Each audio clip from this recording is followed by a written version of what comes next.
Berjumpa kembali dalam pembelajaran Pendidikan Agama Katolik dan Budi Pekerti kelas 6. Kali ini kita akan bersama-sama membahas tentang doa sumber kekuatan hidup.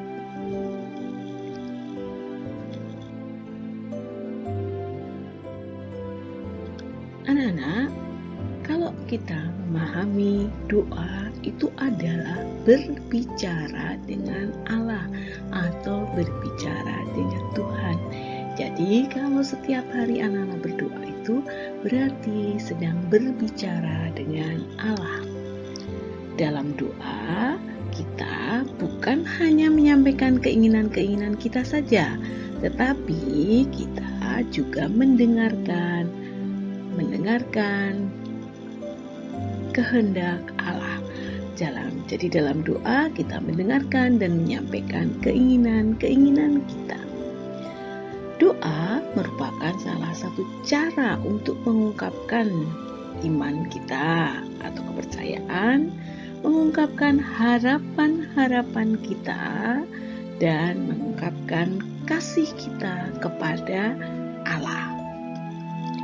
Sebagai ungkapan iman, harapan, dan kasih, doa dapat dilakukan baik sendiri-sendiri atau secara pribadi maupun bisa bersama-sama dalam kelompok, misalnya dalam keluarga, misalnya di lingkungan, di sekolah. Jadi kalau sendiri-sendiri biasa kita lakukan setiap hari, lalu doa-doa dalam kelompok bisa kita lakukan dalam tema-tema khusus, atau bisa juga doa malam bersama dengan keluarga. Itu adalah contoh doa bersama. Di samping sebagai ungkapan iman, harapan, dan kasih, doa juga merupakan sumber kekuatan bagi kehidupan orang beriman. Jadi doa ini adalah sumber kekuatan kita karena kita bisa mengungkapkan kepada Allah, menyampaikan kepada Allah, sehingga ketika kita menghadapi masalah itu adalah merupakan kekuatan bagi hidup kita. Melalui doa, iman kita menjadi semakin bertumbuh, meskipun kita harus menghadapi beratnya perjuangan hidup. Jadi dengan berdoa, walaupun menghadapi berbagai masalah, menghadapi berbagai cobaan, maka dengan rajin berdoa, iman kita akan menjadi semakin bertumbuh, sehingga kita tidak mudah berputus asa karena kita yakin dan percaya bahwa doa yang kita sampaikan kepada Tuhan akan didengarkan.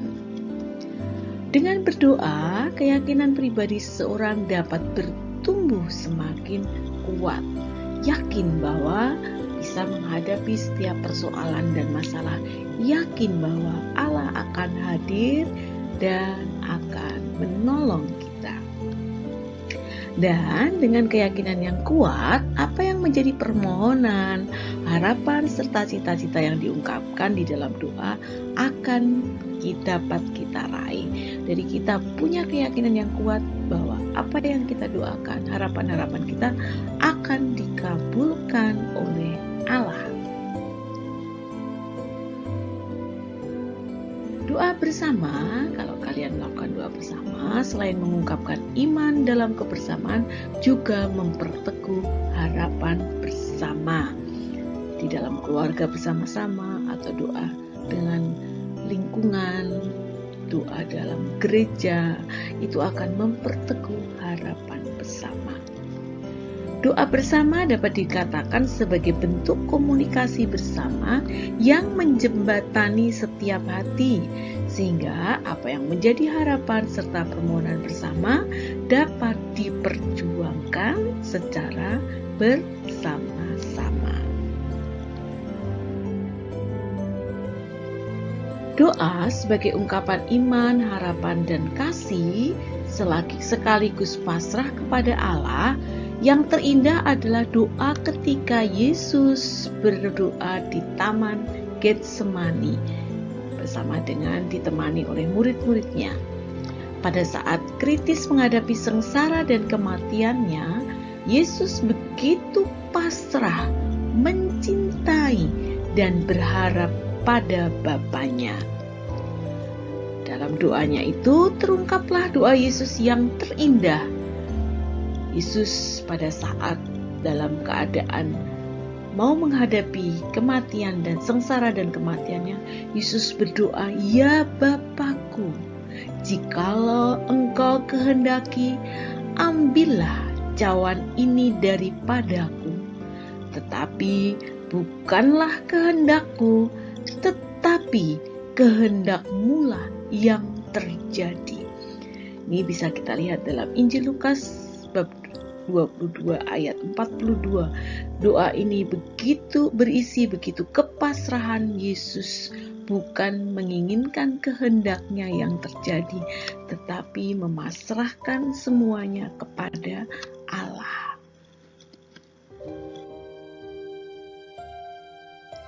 Dengan doanya, Yesus mengatakan kepasrahannya kepada kehendak Bapa atau kepada kehendak Allah, menyerahkan sepenuhnya kepada kehendak Allah.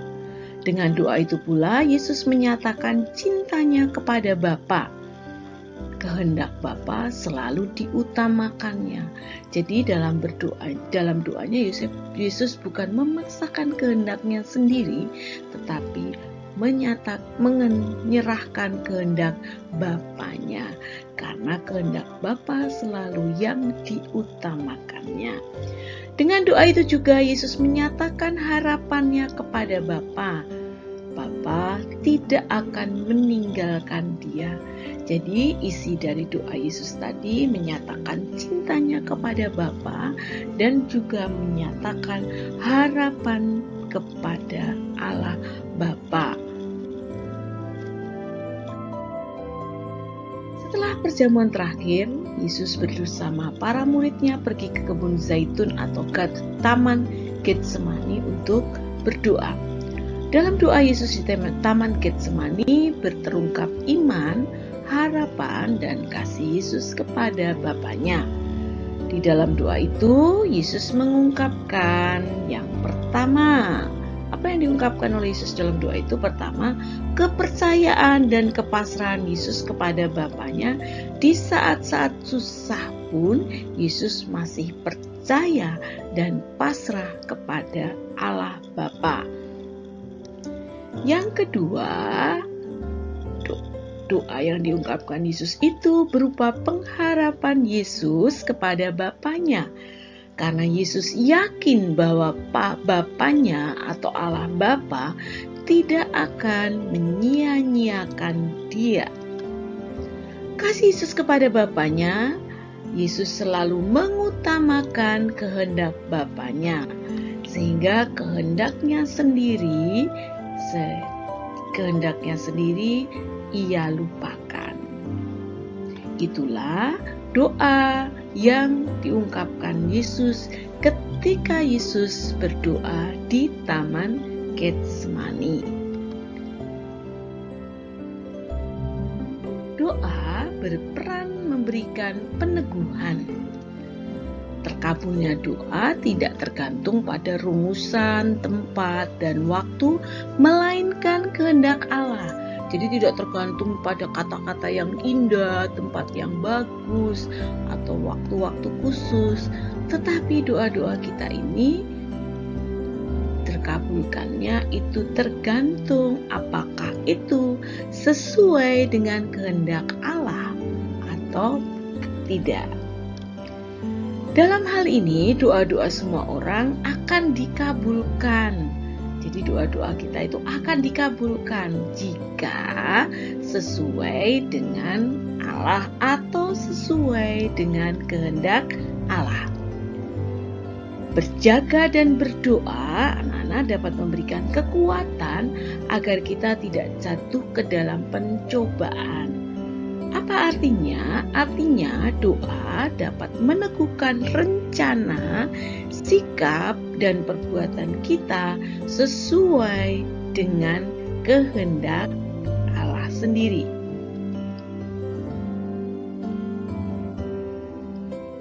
Teladan kita dalam berdoa adalah Yesus. Jadi kita berdoa ini meneladani Yesus yang tadi kita sudah bersama-sama melihat Yesus ketika berdoa di Taman Getsemani, begitu pasrah pada kehendak Allah. Nah, kita meneladani Yesus dalam hal berdoa.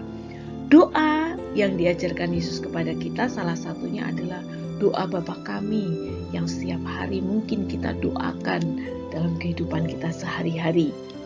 Nah, dalam doa Bapa kami ini terdapat kalimat-kalimat yang menyatakan permohonan dan harapan-harapan kepada Allah.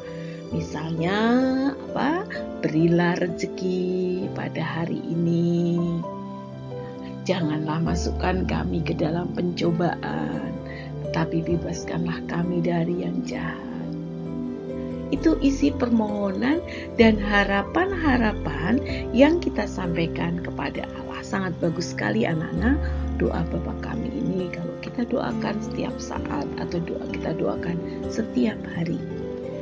Dalam doanya Yesus menyebut Allah sebagai Bapa, ya Bapa. Kita pun juga kalau berdoa Allah Bapa atau kita menyebut ya Bapa. Bagi orang Katolik, Allah adalah pribadi yang dekat dan penuh cinta.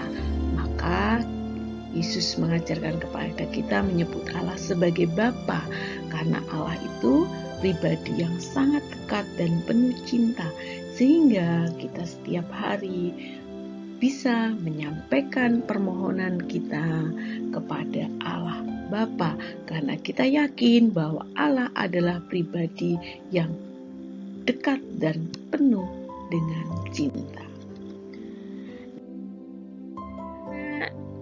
Bagaimana penjelasan Ibu? Sudah jelas semua? Ya, itulah tadi pembelajaran kita. Semoga apa yang Ibu sampaikan kali ini dapat bermanfaat bagi kalian dan semakin memperteguh iman kalian, sehingga anak-anak pun selalu mengandalkan kekuatan doa dalam kehidupan sehari-hari dan yakin bahwa Allah akan selalu mendengarkan dan mengabulkan doa-doa kita apabila doa-doa kita sesuai dengan kehendaknya. Dengan berdoa maka iman kita akan semakin bertumbuh. Baik anak-anak, cukup sekian pembelajaran kita hari ini. Semoga bermanfaat bagi anak-anak semua. Selamat melanjutkan aktivitas kalian masing-masing. Dan terima kasih. Sampai jumpa dalam pembelajaran berikutnya.